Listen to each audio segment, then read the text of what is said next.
happy greetings to the Orthodox Syrian Sunday School family in the Diocese of Kochi. Especially, I congratulate and commend the hard work put in by our diocesan Vice President, Reverend Father Jiju Varghese, and Priyakos Sir, the Director of the Kochi Diocese Sunday Schools, and all the teachers at different levels, officials of the Sunday School, and also all our dear Sunday School students. I want to tell you first that in the prophecy of Isaiah, chapter 54, verse 13, it is recorded that Yahweh says, the Lord will teach his children. This is something new for us. So who is our real teacher? God. God will teach your children. That is the promise given by Isaiah. So when we teach, when we learn, let us remember that our real eternal teacher is God himself. And he teaches us about the world, teaches us about nature, our fellow beings, our past, present and future. The Spirit of God teaches us to imagine, to think, to shape ideas in our minds and establish good relationships, to speak the truth and be integrated individuals.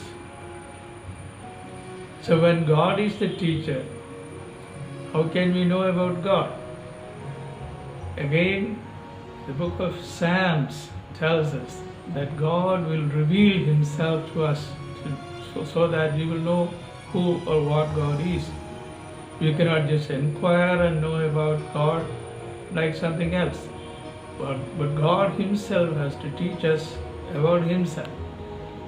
So let us all cooperate in this online program of the Sunday School of the Kochi Diocese. Last week we started it. That is on the 5th of July. And we are moving to the 12th of July, the second Sunday, when we will have the online classes once again for all the students. Let the teachers continue their efforts, their sincere efforts. I commend all the Sunday school teachers, especially those subject experts who are handling classes at different levels. May your efforts be blessed and fruition by the Spirit of God, so that all our children, despite the difficulties due to COVID-19, let us all continue to learn and facilitate the learning of our children, help them to learn. Once again, I wish and pray that God guides you, blesses you in all your efforts, and especially our Sunday School online program. We will all come together for the sake of our children. God calls me. Jesus calls me. He calls me to learn, to study, to teach, to understand, and to be good human beings, Christ-like human beings. He calls us to be with him, to be like him, to talk to him, and to listen to him. Let us all do that. May God bless you. Thank you very much.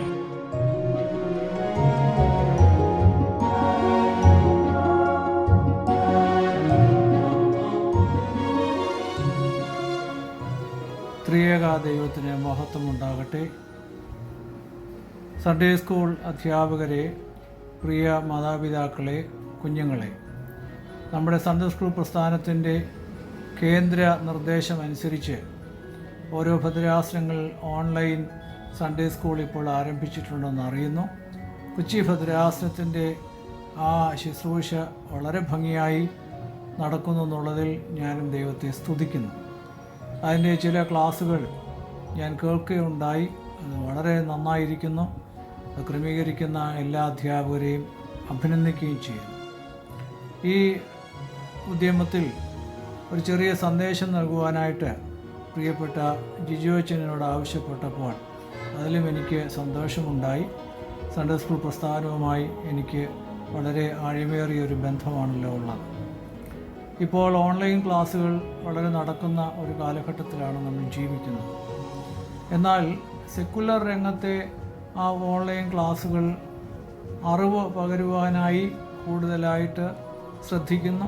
Syllabus പൂർത്തീകരിച്ച് കുട്ടികൾക്ക് ഗ്രേഡും അവരുടെ വിദ്യാഭ്യാസത്തിൻ്റെ അംഗീകാരവും ഒക്കെ ലക്ഷ്യം വെക്കുന്നു. Sunday school പഠനത്തിൽ അതിനപ്പുറമായ ചില ലക്ഷ്യങ്ങൾ നമ്മൾ വെക്കണമെന്ന് ഈ കാലഘട്ടം നമ്മളെ പ്രത്യേകമായിട്ട് പഠിപ്പിക്കുന്നു. അതാണ് എനിക്ക് മാതാപിതാക്കളും അധ്യാപകരുമായിട്ട് പങ്കിടാനായിട്ട്. അതായത് നമ്മൾ ജീവിക്കുന്ന ആ കാലഘട്ടത്തെ ഇനിയുള്ള ചരിത്രത്തിൽ ഈ കോവിഡിന് മുമ്പുള്ളതൊന്നും പിൻപുള്ളതൊന്നും വേർതിരിക്കാൻ സാധ്യതയുണ്ടെന്ന് പല ആൾക്കാരും പറയുന്നുണ്ട്. നമ്മുടെ 12 ക്ലാസ്സുകളിലെ സിലബസ് നോക്കാമെങ്കിൽ അഭിയന്ന ഐറിയൻസ് മീനോടൊപ്പം ഞാൻ പ്രവർത്തിച്ച കാലഘട്ടത്തിലാണ് ആ സിലബസ് പൂർത്തിയാക്കിയത്. എന്നാൽ അതിലെങ്ങും കോവിഡ് എന്നുള്ള ഒരു വാക്കോ അതിനോട് ബന്ധപ്പെട്ട മാനസികമായ ശാരീരിക ആധ്യാത്മികമായ ക്ലേശങ്ങളോ അതിനെ അഭിമുഖീകരിക്കേണ്ടത് എന്തെന്നോ നമുക്കവിടെ കാണുകയില്ല. എന്നാൽ ഇനിയുള്ള തലമുറയെ ഈ യാഥാർത്ഥ്യത്തോട് ബന്ധപ്പെടുത്തി ജീവിക്കുവാനായിട്ട് പരിശീലിക്കാനുള്ള ഒരു ശ്രമം നമ്മൾ നടത്തണം. നമ്മുടെ ക്ലാസ്സുകളിലും നമ്മുടെ എല്ലാവിധമായ പ്രബോധനങ്ങളിലും അത് ഉൾപ്പെടുത്തേണ്ടിയിരിക്കുന്നു എന്നാണ് എനിക്ക് തോന്നുന്നത്. 3 കാര്യങ്ങളാണ് നമ്മുടെ സൺഡേ സ്കൂൾ അധ്യാപനത്തിൽ നമ്മൾ ചേർക്കേണ്ടത്. ഒന്ന്, നോളജ്, ഇമ്പാർട്ടിങ് നോളജ്. രണ്ടാമത്, എക്സ്പീരിയൻസിങ് ഗാഡ്, ദൈവത്തെ നമ്മൾ അനുഭവിച്ചറിയുന്നത്. മൂന്നാമത്, beginning of A new pattern of life, ഒരു പുതിയ ജീവിത ശൈലിയുടെ തുടക്കം. ഇതിനെ 3-നെക്കുറിച്ചും വിശദീകരിക്കാം, പക്ഷേ സമയത്തിൻ്റെ പരിമിതിക്കുള്ളിൽ ഓരോ വാക്ക് പറഞ്ഞ് ഞാൻ അവസാനിപ്പിക്കാം. ഒന്നാമത് എനിക്ക് പറയാനുള്ളത് അറിവ്. അത് നമ്മുടെ എല്ലാ വിദ്യാഭ്യാസത്തിൻ്റെയും തുടക്കം അറിവിലൂടെയാണ്. അത് അറിവ് നമ്മുടെ സൺഡേ സ്കൂൾ സിലബസിൽ പറഞ്ഞിരിക്കുന്ന വേദപുസ്തകപരമായ അറിവ്, ആരാധനാ സംബന്ധമായ അറിവ്, ചരിത്രപരമായ അറിവ്, ഇതെല്ലാം നമ്മൾ കുഞ്ഞുങ്ങൾക്ക് പകർന്നു കൊടുക്കണം. അത് വളരെ പ്രധാനപ്പെട്ടതാണ്. എന്നാൽ ഈ അറിവിനപ്പുറത്തുള്ള അനുഭവം, എക്സ്പീരിയൻഷ്യൽ ലെവൽ ഓഫ് ഗാഡ്, ദൈവത്തെക്കുറിച്ച് അനുഭവിക്കുന്ന ഒരു തലം. എല്ലാവർക്കും അതറിയാവുന്ന കാര്യമാണ്. നമ്മുടെ പഴയ പാരമ്പര്യങ്ങളിൽ പറഞ്ഞു കേട്ടിട്ടുള്ള ഒന്നാണല്ലോ. അതായത് പഞ്ചസാരയിൽ നിന്ന് നമ്മളൊരു പത്രത്തിൽ അല്ലെങ്കിൽ ഒരു കടലാസിൽ എഴുതി നമ്മളത് നക്കിക്കഴിഞ്ഞാൽ അതിന് നമുക്ക് ഒരു മധുരവും തോന്നുകയില്ല. പഞ്ചസാര നാവിലിട്ടെങ്കിൽ മാത്രമേ ഉള്ളൂ. ഈ അറിവും അനുഭവവും തമ്മിലുള്ള ബന്ധം നമ്മളെ പഠിപ്പിച്ചിരിക്കുന്ന ഈ ഒരു കാര്യത്തിൽ കൂടെയാണ്. എത്ര അറിവുണ്ടെങ്കിലും അനുഭവമില്ലെങ്കിൽ അത് ശരിയാവില്ല. അതുകൊണ്ട് ഈ കാലഘട്ടത്തിൽ നമുക്ക് ആഴമേറിയ ഒരു ദൈവാനുഭവം ഉണ്ടാകണം. യഹോവ നല്ലവനെന്ന് രുചിച്ചറിയുമെന്നാണ് പറയുന്നത്. അതുകൊണ്ട് അങ്ങനെയുള്ള ഒരു രുചിച്ചറിയലിൻ്റെ ദൈവവുമായിട്ടുള്ളൊരു ആഴമേറിയ ഒരു ബന്ധത്തിൻ്റെ തലം കൂടെ നമ്മുടെ കുട്ടികൾക്ക് ലഭിച്ചിരിക്കണം. മൂന്നാമതാണ്, ഈ അറിവിൻ്റെ അനുഭവത്തിൻ്റെ വെളിച്ചത്തിൽ ഒരു പുതിയ ജീവിത ശൈലിയിലേക്ക് കടക്കാനുള്ള ഒരു താല്പര്യം കൂടെ നമ്മുടെ തലമുറയ്ക്ക് കിട്ടേണ്ടിയിരിക്കുന്നു. നമുക്ക് ഇന്നുള്ള ഒരു പ്രധാനപ്പെട്ട ഒരു ശൈലി ഉന്നത വിദ്യാഭ്യാസം, ഉന്നതമായ ജോലി, ലോകത്തിലെ സുഖസൗകര്യങ്ങൾ കൂടുതൽ നമുക്ക് തരുന്ന സ്ഥലങ്ങളിലേക്ക് ചേക്കേറുക അല്ലെങ്കിൽ കയറി പാർക്കുക, ഇങ്ങനെയുള്ള ഒരു ശൈലിയിലായിരുന്നു നമ്മൾ പോയിക്കൊണ്ടിരുന്നത്. ഉന്നതമായ വിദ്യാഭ്യാസം, ഉന്നതമായ ജോലി, കൂടുതൽ ഭൗതികമായ സുഖസൗകര്യം. ഈ ശൈലി കൊണ്ട് ജീവിതത്തിന് വലിയ പ്രയോജനമില്ലെന്ന് നമുക്ക് ഈ കൊറോണ കാലം തെളിയിച്ചിരിക്കുക. ഇതിനകത്തൊന്നും അർത്ഥമില്ല. അതുകൊണ്ടൊരു പുതിയ ജീവിത ശൈലിയിലേക്ക് മനുഷ്യജാതി മുഴുവനും നീങ്ങണമെന്ന് ഈ കാലഘട്ടത്തിൽ നിർബന്ധിക്കുന്നു. അതെന്താണ്? ദൈവഹിതം അനുസരിച്ച് ജീവിക്കുക, ഈ പ്രകൃതിയെ, ദൈവം സൃഷ്ടിച്ച പ്രകൃതിയെ സ്നേഹിക്കുക, ഈ പ്രകൃതിയും ജീവജാലങ്ങളെയും സമസൃഷ്ടികളെയും, നമ്മുടെ സഹോദരങ്ങൾ വേദനിക്കുന്ന, ദുഃഖിക്കുന്ന, അവരെ സ്നേഹിച്ചുകൊണ്ട് ഉള്ള ഒരു പുതിയ ജീവിതശൈലി, കുറച്ചുകൂടെ ലാളിത്യമുള്ള ഒരു ജീവിതശൈലി. ആഡംബരവും പൊങ്ങച്ചവും അഹന്തയും ഒക്കെ മാറ്റിവെച്ചുള്ള ജീവിതത്തിൻ്റെ ലാളിത്യം പുലർത്തുന്ന ഒരു പുതിയ ജീവിത ശൈലിയിലേക്ക് വരുവാനായിട്ട് നമ്മളെ ഈ കാലഘട്ടം നിർബന്ധിക്കുന്നുണ്ട്. അതുകൊണ്ട് ഈ 3 ഘടകങ്ങളെ ഒരുമിപ്പിച്ചുകൊണ്ട് നമുക്ക് ഓൺലൈനിൽ കൂടെ കുഞ്ഞുങ്ങൾക്ക് നല്ല പ്രബോധനം നൽകുവാൻ ഇടയാകട്ടെ എന്ന് പ്രാർത്ഥിക്കുന്നു, ആശംസിക്കുന്നു.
ത്രിയേക ദൈവത്തിന്റെ വലിയ തിരുനാമത്തിന് മഹത്വമുണ്ടായിരിക്കട്ടെ. നമ്മൾ ഇന്ന് പഠിക്കാൻ പോകുന്നത് 11ാം ക്ലാസ്സിലെ 3ാമത്തെ പാഠമായ സുവിശേഷങ്ങളും പൗലോസിന്റെ കത്തുകളും എന്നുള്ളത്. സുവിശേഷം 4 സുവിശേഷങ്ങളാണ് പുതിയ നിയമത്തിലുള്ളതെന്ന് നമുക്ക് അറിയാം. വിശുദ്ധ മത്തായി എഴുതിയ സുവിശേഷം, വിശുദ്ധ മർക്കോസ് എഴുതിയ സുവിശേഷം, വിശുദ്ധ ലൂക്കോസ് എഴുതിയ സുവിശേഷം, വിശുദ്ധ യോഹന്നാൻ എഴുതിയ സുവിശേഷം. വിശുദ്ധ കുർബാനയിൽ പരമപ്രധാനമായ ഒരു സന്ദർഭമാണ് സുവിശേഷ വായന. 4 സുവിശേഷങ്ങളിൽ നിന്ന് അതാത് ദിവസത്തേക്ക് ചിന്തയ്ക്കനുസരണമായി പട്ടക്കാരനോ മേൽപ്പട്ടക്കാരനോ മാത്രം വായിക്കാൻ അനുവദിക്കപ്പെട്ടതാണ് സുവിശേഷ വായന. ഈ സുവിശേഷത്തോട് ചേർന്നായിരിക്കും അതാത് ദിവസത്തെ പുതിയ നിയമ വായനയും പഴയ നിയമ വായനയും മിക്കപ്പോഴും. സുവിശേഷം എന്ന വാക്ക് ഏവൻഗേലിയോൻ എന്ന ഗ്രീക്ക് പദത്തിൽ നിന്നിന്റെ പരിഭാഷയാണ്. സുവിശേഷം എന്ന വാക്കിന് നല്ല വാർത്ത, സുവാർത്ത, സദ്വാർത്ത എന്നിങ്ങനെ അർത്ഥങ്ങളുണ്ട്. നല്ല വാർത്ത, സുവാർത്ത, സദ്വാർത്ത ഇതൊക്കെ കേൾക്കുമ്പോഴേ നമുക്ക് മനസ്സിലാവും ഒരു സുവിശേഷത്തിൽ ഉള്ളത് നല്ല വാർത്തയാണ്. ക്രിസ്തീയ വിശ്വാസികളായ നമ്മളെ സംബന്ധിച്ചിടത്തോളം ഏറ്റവും നല്ല ഒരു വാർത്തയാണ് യേശു ക്രിസ്തു ഭൂമിയിൽ വന്ന് നമ്മുടെ പാപങ്ങൾക്ക് വേണ്ടി മരിച്ച് അടക്കപ്പെട്ട് ഉയർത്തെഴുന്നേറ്റു എന്നുള്ളത്.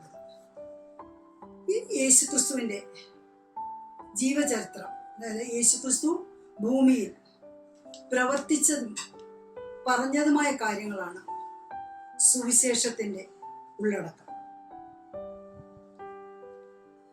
സുവിശേഷം എന്നതിന് 2 തിമോത്തിയോസ് 2:8 അപ്പോസ്തലനായ വിശുദ്ധ പൗലോസ് പറയുന്നു, ദാവീദിന്റെ സന്തതിയായി ജനിച്ചുയർത്ത യേശുക്രിസ്തുവിനെ അറിയുന്നതാവുന്നു എന്റെ സുവിശേഷം. ആദിമ കാലഘട്ടത്തിൽ സുവിശേഷം വാമൊഴിയായി പ്രചരിച്ചു വന്നു. എഴുതി വെക്കേണ്ട ഒരു ചിന്ത അവർക്ക് ഇല്ലായിരുന്നു. കാരണം കർത്താവിന്റെ വരവ് പെട്ടെന്ന് തന്നെ വരുമെന്ന് അവർ വിശ്വസിച്ചിരുന്നു. കൂടാതെ 1 യോഹന്നാൻ 1:2 വാക്യങ്ങളിൽ പറയുന്നു, ആദ്യം മുതലുള്ളതും ഞങ്ങൾ കേട്ടതും സ്വന്തം കണ്ണുകൊണ്ട് കണ്ടതുമായ ജീവന്റെ വചന സംസർഗം. അപ്പോസ്തലന്മാർക്കും സുവിശേഷകന്മാർക്കും അവർ കണ്ടുകൊണ്ട് കണ്ടതും തൊട്ട് അനുഭവിച്ചതുമായ ജീവന്റെ വചനത്തെ സംബന്ധിച്ച് നേരിട്ട് തന്നെ ജനങ്ങളിൽ എത്തിക്കുക എന്നായിരുന്നു അവരുടെ ലക്ഷ്യം. പിൽക്കാലത്ത് അപ്പോസ്തലന്മാരുടെ കാലം വേഗത്തിൽ കടന്നുപോയി. സഭ വളരെ വേഗത്തിൽ വ്യാപിക്കാനും തുടങ്ങി. ഉള്ള അപ്പോസ്തലന്മാർക്കും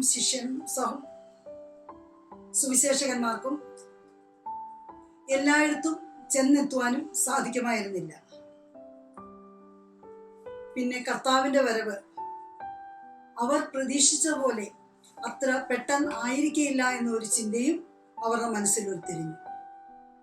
ഇതെല്ലാമാണ് സുവിശേഷങ്ങൾ എഴുതി വയ്ക്കാനുണ്ടായ സാഹചര്യങ്ങൾ. അപ്പോസ്തലന്മാരുടെ ഓർമ്മക്കുറിപ്പുകളായിട്ടോ വിശ്വാസ സത്യങ്ങളായിട്ടോ വേദോപദേശ സഹായിയായിട്ടോ ആണ് ഓരോ സുവിശേഷങ്ങളും എഴുതിയിട്ടുള്ളത്. 4 സുവിശേഷങ്ങൾ ഉണ്ട്. 4 സുവിശേഷങ്ങൾ എന്ന് പറയുന്നത് യഥാർത്ഥത്തിൽ ശരിയാണ്. സുവിശേഷം ഒന്നേ ഉള്ളൂ. 2 തിമോത്തിയോസ് 2:8 നമ്മൾ മുമ്പേ പറഞ്ഞു, ദാവീദിന്റെ സന്തതിയായി ജനിച്ചുയർത്ത യേശുക്രിസ്തുവിനെ അറിയുന്നതാവുന്നു എൻ്റെ സുവിശേഷം. അപ്പോൾ ഈ 4 സുവിശേഷത്തിന്റെയും ഉള്ളടക്കം എന്താണെന്ന് നമ്മൾ പറഞ്ഞു. കർത്താവ് ഭൂമിയിൽ പറഞ്ഞത് പ്രവർത്തിച്ചതുമായ കാര്യങ്ങളാണ് 4 സുവിശേഷങ്ങളുടെ ഉള്ളടക്കം. പക്ഷേ ഈ 4 സുവിശേഷകന്മാരും അവരുടെ വ്യക്തമായ കാഴ്ചപ്പാടിൽ നിന്നും അവർ കണ്ണുകൊണ്ട് കണ്ടതും അവർ ഗ്രഹിച്ചതുമായ കാര്യങ്ങളാണ് സുവിശേഷങ്ങളിൽ രേഖപ്പെടുത്തിയിട്ടുള്ളത്. ക്രിസ്തു ആരാകുന്നുവെന്നും എന്തുപദേശിക്കുകയും പ്രവർത്തിക്കുകയും ചെയ്തു എന്നുമാണ് ഓരോ സുവിശേഷങ്ങളുള്ളത്. നമുക്കറിയാം, ഞാനിപ്പോൾ നിങ്ങൾക്ക് ഈ ക്ലാസ് എടുക്കുന്നു, ഇതിൻ്റെ ഒരു ആൻസർ ഇപ്പം നമ്മൾ നേരത്തെ പറഞ്ഞു സുവിശേഷം എഴുതാനുണ്ടായ സാഹചര്യം എന്താണെന്ന്. ഞാനിത് നിങ്ങളോടൊരു ആൻസറായിട്ട് ഇപ്പം എഴുതാൻ പറയുവാണെങ്കിൽ നിങ്ങളിപ്പോൾ 10 പേരുണ്ടെങ്കിൽ ആ 10 പേരും ആൻസർ എഴുതും. 10 ആൻസർ കറക്റ്റ് ആയിരിക്കും. പക്ഷെങ്കിൽ സെന്റൻസുകളെല്ലാം വ്യത്യാസമായിരിക്കും. ഓരോരുത്തരും അവരവരുടെ കാഴ്ചപ്പാടിൽ നിന്നുകൊണ്ടാണ് എഴുതുന്നത്. ഇപ്പം ഞാൻ അതിൻ്റെ ആൻസർ നിങ്ങൾക്ക് എഴുതി തന്നു, നിങ്ങളത് ബൈഹാർട്ട് പഠിച്ചെങ്കിൽ നിങ്ങൾ ഒരുപോലെ എഴുതും. അല്ലാതെ ഇവിടെ നമ്മുടെ സുവിശേഷകര് ആ ഓരോരുത്തരുടെയും കാഴ്ചപ്പാടിൽ നിന്നുകൊണ്ട്, നമ്മൾ നേരത്തെ പറഞ്ഞു, അവരുടെ ഓർമ്മക്കുറിപ്പുകളായിട്ടോ വിശ്വാസ സത്യങ്ങളായിട്ടോ വേദോപദേശ സംഹിതകളോ ആയിട്ടൊക്കെയാണ് സുവിശേഷം എഴുതിയത് എന്ന് നമ്മൾ പറയുന്നു. ഈ 4 സുവിശേഷങ്ങളും തമ്മിൽ പ്രത്യക്ഷമായ പല വ്യത്യാസങ്ങളും ഉണ്ട്. ആദ്യത്തെ 3 സുവിശേഷങ്ങൾ, അതായത് മത്തായി എഴുതിയ സുവിശേഷം, മർക്കോസ് എഴുതിയ സുവിശേഷം, ലൂക്കോസ് എഴുതിയ സുവിശേഷം, ഈ 4 സുവിശേഷങ്ങളും തമ്മിൽ സാമ്യങ്ങളുണ്ട്. അതുകൊണ്ട് തന്നെ ഈ സുവിശേഷങ്ങളെ സമവീക്ഷണ സുവിശേഷങ്ങൾ, അതായത് സമാന്തര സുവിശേഷങ്ങൾ എന്ന് പറയപ്പെടുന്നു. സമവീക്ഷണ സുവിശേഷങ്ങൾ എന്ന് പറഞ്ഞാൽ തന്നെ നിങ്ങൾക്ക് മനസ്സിലായി, സമാനമായ കാഴ്ചപ്പാടുള്ള സുവിശേഷങ്ങൾ. ഈ 4 സുവിശേഷങ്ങളും തമ്മിലുള്ള ഒരു താരതമ്യ പഠനം നമുക്ക് നോക്കാം. ഒന്നാമത്, യേശുവിന്റെ പരസ്യ ശുശ്രൂഷാകാലം. യേശുവിന്റെ പരസ്യ ശുശ്രൂഷാകാലം ആദ്യത്തെ 3 സുവിശേഷങ്ങളിലും 1 വർഷമാണ്. അതേസമയം യോഹന്നാന്റെ സുവിശേഷത്തിൽ അത് 3 വർഷമാണ്. 3 വർഷം യേശു പെസഹ പെരുന്നാൾ പങ്കെടുത്തിരുന്നതായിട്ട് എഴുതപ്പെട്ടിട്ടുണ്ട്. പല പ്രാവശ്യം യെരുശലേം ദേവാലയത്തിൽ പോയിരുന്നതായിട്ടും പറയുന്നു. ഉപദേശത്തിലുള്ള വ്യത്യാസം. ആദ്യത്തെ 3 സുവിശേഷത്തില് ഉപമകളായിട്ടാണ് യേശുക്രിസ്തു ജനങ്ങളുമായിട്ട് സംവാദിച്ചിരുന്നതെന്ന് നമുക്ക് മനസ്സിലാക്കാൻ സാധിക്കും. അതായത് ഉദാഹരണങ്ങളായിട്ട് കാണാതെ പോയ ആടിന്റെ ഉപമ, മത്തായി 13:3-9 വരെയുള്ള വിത്തിന്റെ ഉപമ, ഇതെല്ലാം ഇങ്ങനെ പല പല ഉപമകളായിട്ടാണ് യേശുക്രിസ്തു സംസാരിച്ചിരുന്നത്. അതേസമയം യോഹന്നാന്റെ സുവിശേഷത്തില് ദീർഘമായ പ്രഭാഷണങ്ങൾ ആയിട്ടാണ് രേഖപ്പെടുത്തിയിട്ടുള്ളത്. ആദ്യത്തെ 3 സുവിശേഷങ്ങൾ, സമവീക്ഷണ സുവിശേഷങ്ങൾ, ദൈവരാജ്യത്തിന് ഊന്നൽ കൊടുക്കുമ്പോൾ, സ്വർഗരാജ്യം സമീപിച്ചിരിക്കാൻ മാനസാന്തരപ്പെടുവിൻ, ഇതൊക്കെ നിങ്ങൾ കേട്ടിട്ടുള്ള വാക്യങ്ങളാണ്. ഇങ്ങനെ ദൈവരാജ്യത്തിന് ഊന്നൽ കൊടുക്കുമ്പോൾ യോഹന്നാന്റെ സുവിശേഷത്തില് യേശുക്രിസ്തു ആരെന്നും തനിക്ക് പിതാവിനോടുള്ള ബന്ധം എന്തെന്നും ഉള്ളതിന് ഊന്നൽ കൊടുക്കുന്നു.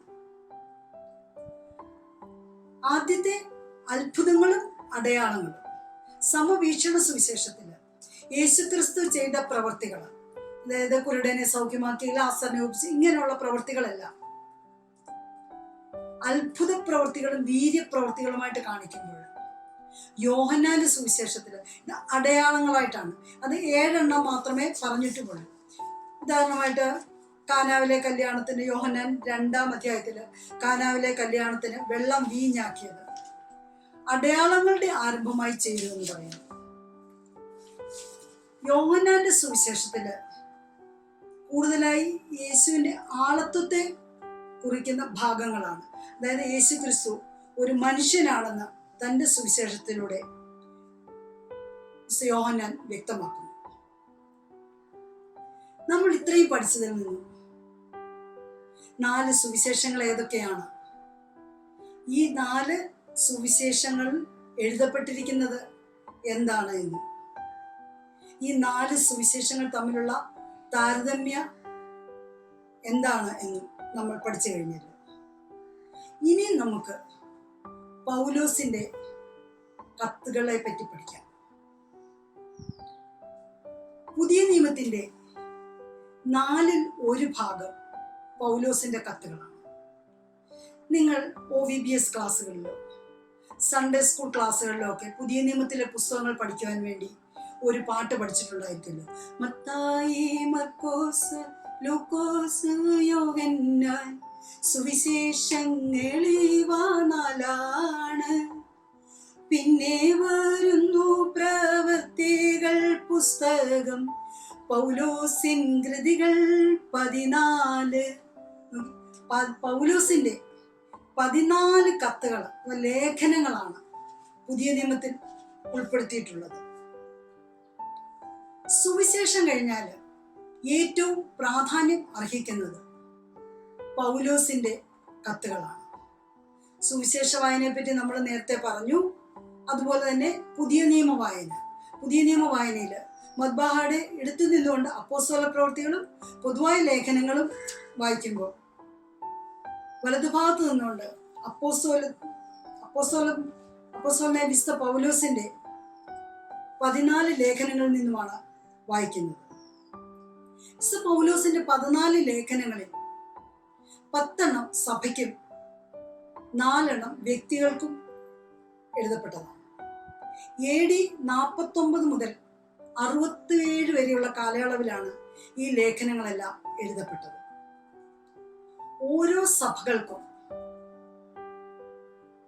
അവരുടെ സംശയങ്ങൾ ദൂരീകരിക്കുന്നതിനും അവരെ ചില അറിയിപ്പുകൾ അറിയിക്കുന്നതിനും വേണ്ടിയാണ് പൗലോസിന്റെ ഓരോ കത്തുകളും എഴുതപ്പെട്ടിട്ടുള്ളത്. ഓരോ സഭയ്ക്കും എഴുതിയിട്ടുള്ള പ്രധാനപ്പെട്ട കത്തുകളാണ് പൗലോസിന്റെ ഈ 14 ലേഖനങ്ങൾ. നമുക്കറിയാം, കോരിന്ത്യ സഭയ്ക്ക് എഴുതിയിട്ടെങ്കിലും ഗലാത്യ സഭയ്ക്ക് എഴുതി, ഇങ്ങനെയാണ് എല്ലാം പോകുന്നത്. ഓരോ ലേഖനത്തിൽ കൂടിയും അദ്ദേഹത്തിന്റെ, വിശുദ്ധ പൗലോസിന്റെ വ്യക്തിത്വത്തെയും ചിന്തകളെയും പറ്റി നമുക്ക് മനസ്സിലാക്കാൻ സാധിക്കും.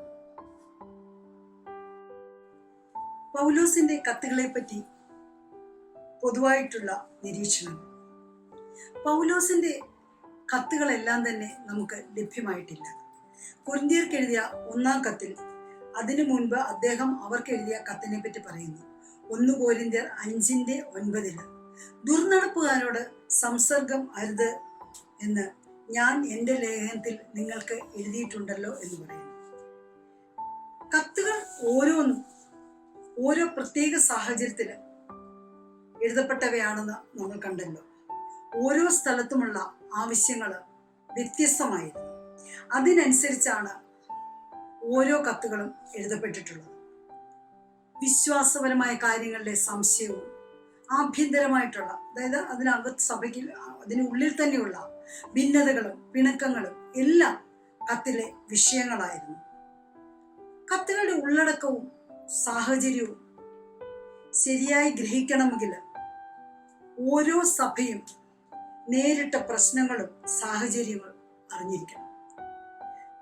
കത്തുകൾ വായിച്ചുകൊണ്ട് സാഹചര്യങ്ങൾ മനസ്സിലാക്കുമ്പോൾ അപ്പോസ്തലൻ എപ്രകാരമാണ് ആ സഭയ്ക്കുള്ളിലെ പ്രശ്നങ്ങൾക്ക് ഒരു മാർഗനിർദ്ദേശം നൽകിയിരിക്കുന്നത് എന്ന് നമുക്ക് മനസ്സിലാക്കാൻ സാധിക്കും. പൗലോസിന് നേരിട്ട് പോയി ഇതിനെല്ലാം ഒരു പരിഹാരം ഉണ്ടാക്കാൻ സാധിക്കുമായിരുന്നെങ്കിൽ ഈ കത്തുകളൊന്നും എഴുതുമായിരുന്നില്ല. അന്നത്തെ കാലത്ത് നമുക്കറിയാം, ടെലിഫോണില്ല, കത്തുകൾ മാത്രമായിരുന്നു. ഒന്നുകിൽ നേരിട്ട് പോയി സംസാരിക്കുക, അല്ലെങ്കിൽ കത്തുകൾ മുഖേന അറിയിക്കുക. ഇതൊക്കെയായിരുന്നു അന്നത്തെ കാലത്തെ എന്നല്ല, ഇപ്പം എൻ്റെ ചെറുപ്പകാലത്ത് വരെയും കത്തുകളായിരുന്നു ഞങ്ങളുടെ മീഡിയ. ആർക്കെങ്കിലും ദൂരെയുള്ളവർക്ക് പോകണമെന്നുണ്ടെങ്കിൽ, ദൂരെയുള്ളവരുടെ വിവരങ്ങൾ അറിയണമെങ്കിൽ കത്തുകളിലൂടെയായിരുന്നു അറിഞ്ഞിരുന്നത്. ഇപ്പം നിങ്ങളുടെ തലമുറയായപ്പോഴത്തേന് നിങ്ങൾക്ക് ഒന്ന് ഫോൺ കയ്യിലെടുത്താൽ എവിടെ ഇരിക്കുന്നവരുടെ വിവരങ്ങൾ വേണമെങ്കിലും നിങ്ങൾക്ക് അറിയാൻ സാധിക്കും.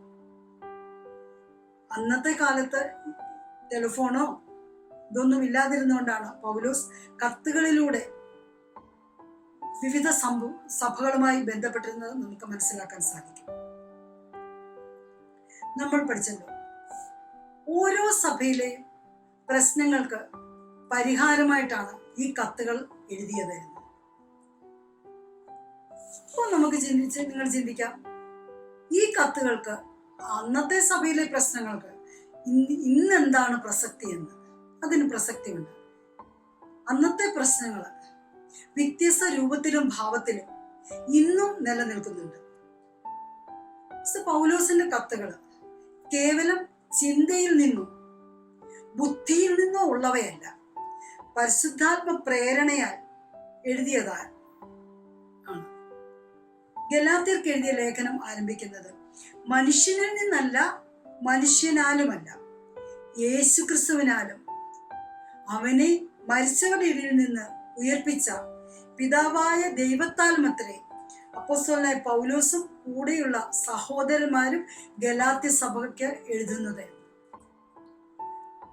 അതുകൊണ്ട് തന്നെ പൗലോസിന്റെ കത്തുകൾക്ക് സനാതനമായ ഒരു സന്ദേശമുണ്ട്. എക്കാലത്തും എവിടെയുമുള്ളവർക്ക് ഈ കത്തുകൾ പ്രയോജനപ്രദമാണ്. പൗലോസിന്റെ കത്തുകളിൽ പഴയ കാലത്ത് നിലനിന്നിരുന്ന കത്തുകളുടെ ഒരു മാതൃക തന്നെയാണ് പൗലോസിന്റെ കത്തുകളിലും കാണുന്നത്. ഗ്രീക്കുകാരുടെയും റോമാക്കാരുടെയും ലിഖിതങ്ങൾ പരിശോധിച്ചാൽ ഇവ നമ്മൾക്ക് മനസ്സിലാകും. എന്നാൽ പൗലോസിന്റെ പ്രതിഭ അനുസരിച്ച് അതിന് ചില മാറ്റങ്ങൾ വരുത്തിയതായി നമുക്ക് കാണാൻ സാധിക്കും. ഈ കത്തുകൾ വിശ്വസ്തരായ വ്യക്തികൾ വശം കൊടുത്തയക്കുകയായിരുന്നു.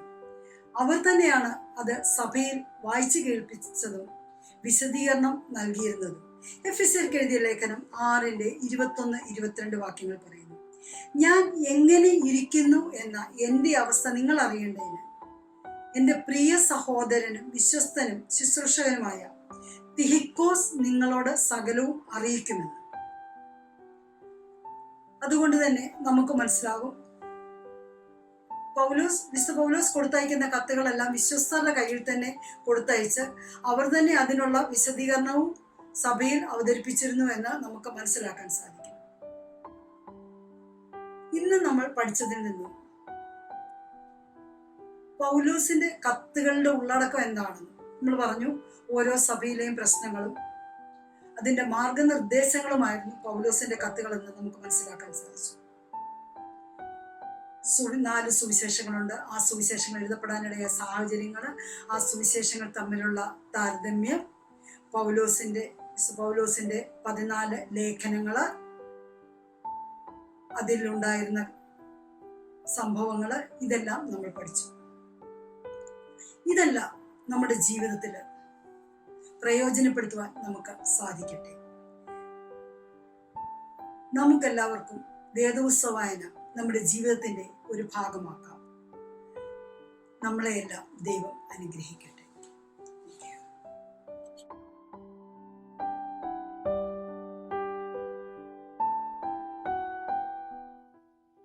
Good morning students. ഇന്ന് നമ്മൾ പഠിക്കാൻ പോകുന്നത് ചാപ്റ്റർ 4 ആണ്. ഓർത്തഡോക്സ് ആരാധനയിൽ വിശുദ്ധ വേദപുസ്തകത്തിനുള്ള സ്ഥാനം എന്താണ് എന്നുള്ളതാണ് നമ്മൾ ഇന്ന് പഠിക്കുന്നത്. ഈ ചാപ്റ്ററിൽ നമ്മൾ പഠിക്കാൻ പോകുന്നത് ഓർത്തഡോക്സ് ആരാധനയിൽ വിശുദ്ധ വേദപുസ്തകത്തിൻ്റെ സ്ഥാനം എന്താണ് എന്നുള്ളതാണ്. നമുക്ക് എല്ലാവർക്കും അറിയാം ഓർത്തഡോക്സ് ആരാധനയുടെ യഥാർത്ഥ ദൗത്യം എന്താണ്, അല്ലെങ്കിൽ അൾട്ടിമേറ്റ് ആയിട്ടുള്ള ലക്ഷ്യം എന്താണ് എന്ന് ചോദിച്ചാൽ നമുക്ക് പറയാൻ സാധിക്കും, ദൈവത്തെ ആരാധിക്കുക എന്നുള്ളതാണ്. ദൈവത്തെ ആരാധിക്കുന്നത് വഴി നമുക്ക് ലഭിക്കുന്നത് എന്താണ്? ഒരു ദൈവിക ചൈതന്യമാണ്. ഞാൻ ഒന്ന് ചോദിച്ചോട്ടെ, നമ്മൾ ദേവാലയത്തിൽ പ്രവേശിക്കുമ്പോൾ ബൈബിൾ അല്ലെങ്കിൽ വിശുദ്ധ വേദപുസ്തകം എവിടെയൊക്കെ ഇരിക്കുന്നത് നമ്മൾ കണ്ടിട്ടുണ്ട്? ഹൈക്കലായി അഴിക്കകത്ത് വെച്ചിട്ടുള്ള മേശമേൽ വിശുദ്ധ വേദപുസ്തകം വെച്ചിരിക്കുന്നത് നമ്മൾ കണ്ടിട്ടുണ്ട്, അല്ലേ? അതുപോലെ തന്നെ വിശുദ്ധ മദ്ബഹായിൽ വിരിച്ചൊരുക്കിയ ത്രോണോസും അതിന് സമീപത്ത് വിരിച്ചൊരുക്കിയ മറ്റൊരു പീഠവും നാം കാണുന്നു. ആ പീഠത്തിന്മേൽ ദൈവവചനം സൂക്ഷിച്ചു വച്ചിരിക്കുന്നത് നമ്മൾ കണ്ടിട്ടുണ്ട്, ഇല്ലേ? ഈ 2 സ്ഥലത്തുമാണ് സാധാരണയായി നമ്മൾ വിശുദ്ധ വേദപുസ്തകം ദേവാലയത്തിൽ വെച്ചിരിക്കുന്നത് നമ്മൾ കണ്ടിട്ടുള്ളത്. ഇനി നമ്മൾ പ്രദക്ഷിണത്തിനൊക്കെ പോകുമ്പോൾ നമ്മൾ ആദ്യമേ എന്തുവാ പിടിക്കുന്നത്? കുരിശാണ്, അല്ലേ?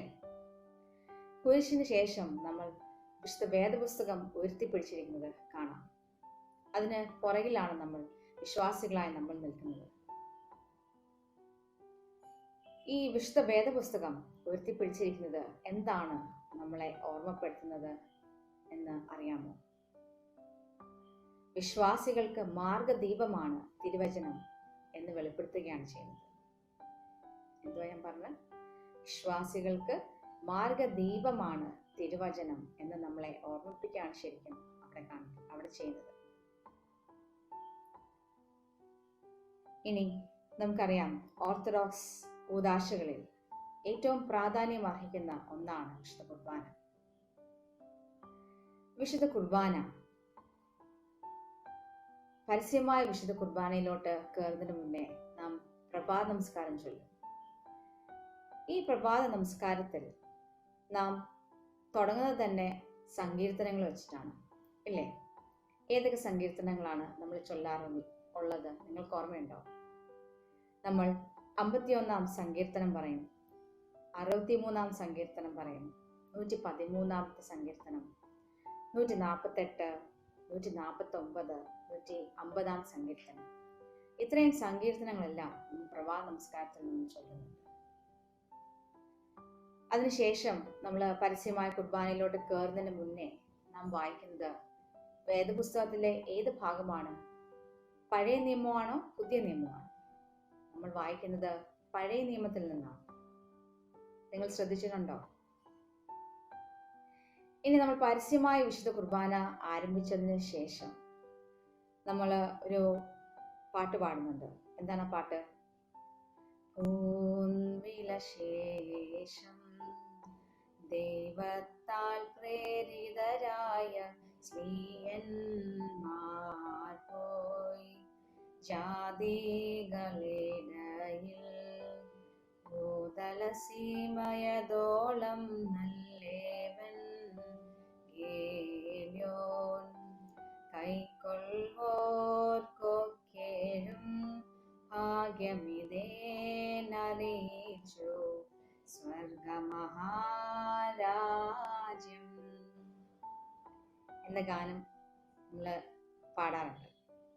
ഈ പാട്ടിന് ശേഷം നമ്മൾ ഏത് ഭാഗമാണ് നമ്മൾ വായിക്കുന്നത്? വേദപുസ്തകത്തിൽ നിന്ന് ഏത് ഭാഗമാണ് നമ്മൾ വായിക്കുന്നത് ശ്രദ്ധിച്ചു? നമ്മൾ അപ്പോസ്തല പ്രവൃത്തികളിൽ നിന്നോ അല്ലെങ്കിൽ പൊതുലേഖനങ്ങളിൽ നിന്നോ ആണ് നമ്മൾ വായിക്കുന്നത്. മനസ്സിലായോ? ഈ പൂവില ശേഷം എന്ന പാട്ടിന് ശേഷം നമ്മൾ ഏത് ഭാഗത്തു നിന്നാണ് വേദപുസ്തകം വായിക്കുന്നത്? അപ്പോസ്തല പ്രവൃത്തികളിൽ നിന്നോ അല്ലെങ്കിൽ പൊതുലേഖനങ്ങളിൽ നിന്നോ ആണ് നമ്മൾ വേദപുസ്തകം വായിക്കുന്നത്. ഇനി ആരെങ്കിലും ചോദിച്ചാൽ നിങ്ങളത് പറയണം കേട്ടോ. ഇനി അത് കഴിയുമ്പോഴേക്കും നമുക്ക് വേറൊരു ഗീതം വരും. ഏതാണ് ആ പാട്ട്? ഭൂവില ശേഷം കഴിയുമ്പം വരുന്ന പാട്ട് ഏതാണ്? നിങ്ങൾക്കറിയാം ഇല്ലേ?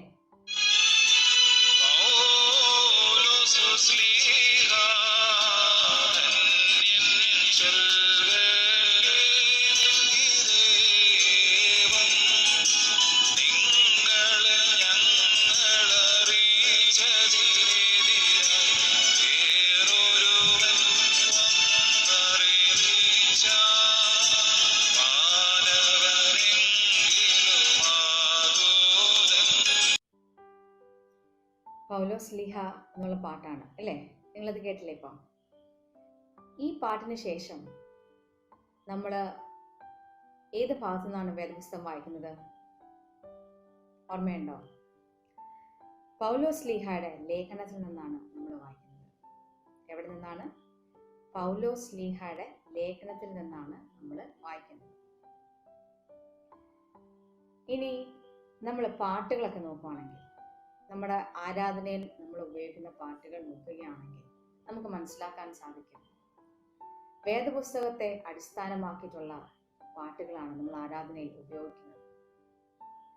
ഒരു പാട്ട് കേട്ടാലോ?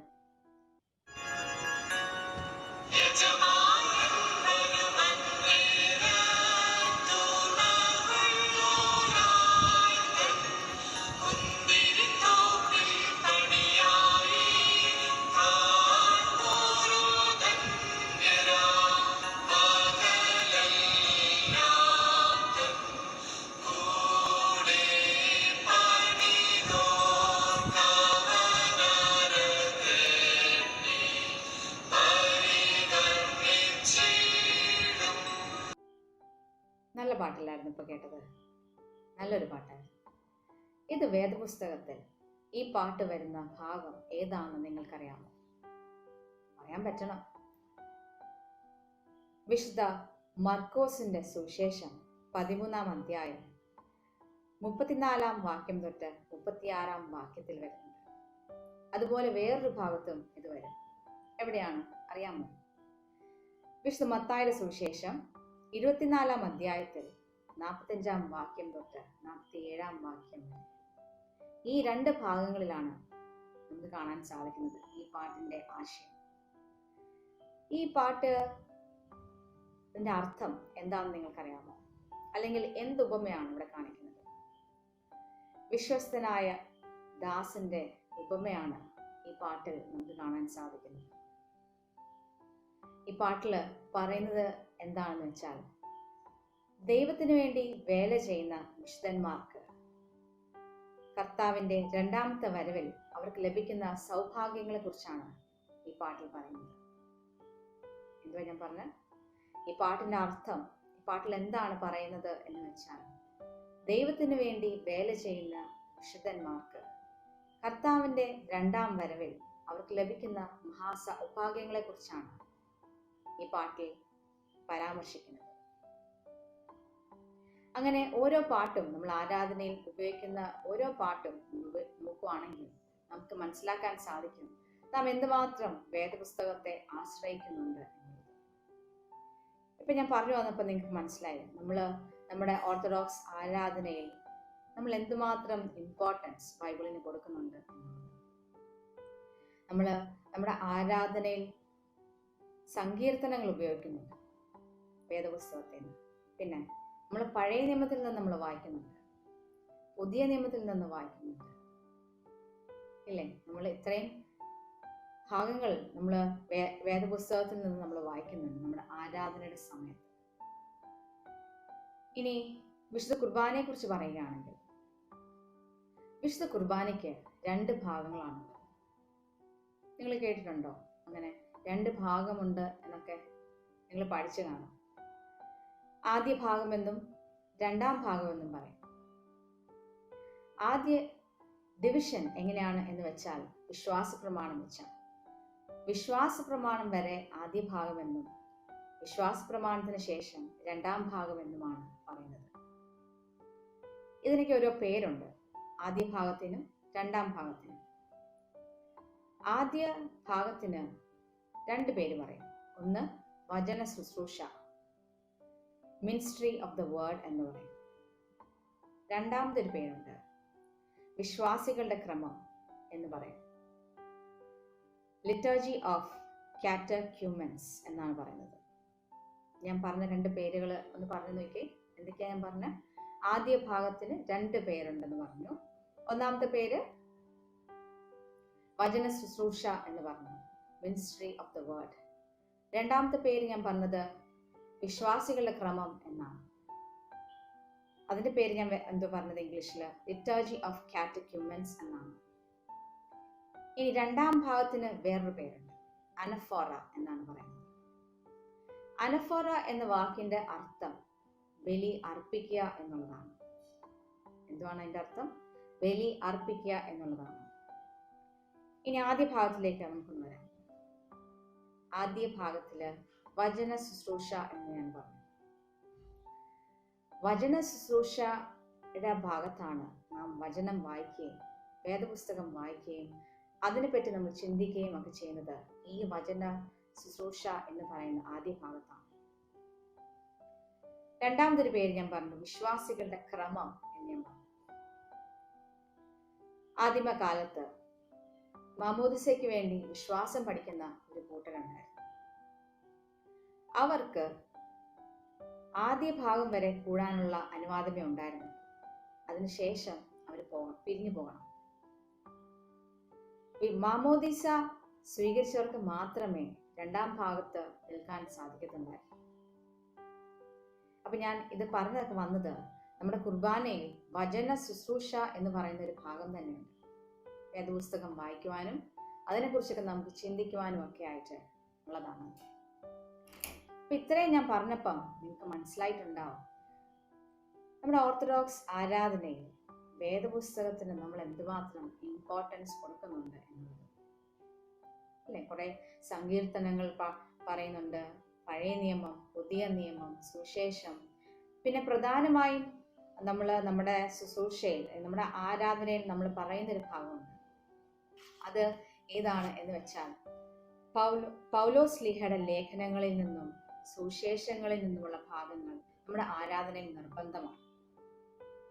അത് നമ്മുടെ ശുശ്രൂഷാ ക്രമങ്ങളിൽ തന്നെ അവ ചേർത്ത് വെച്ചിട്ടുമുണ്ട്. ഇനി നമ്മൾ പറയുകയാണെങ്കിൽ നമ്മുടെ ഓർത്തഡോക്സ് ആരാധനയിൽ, നമ്മുടെ ഓർത്തഡോക്സ് സഭയിൽ നമുക്ക് നിരവധി വിശേഷ ദിവസങ്ങളുണ്ട്.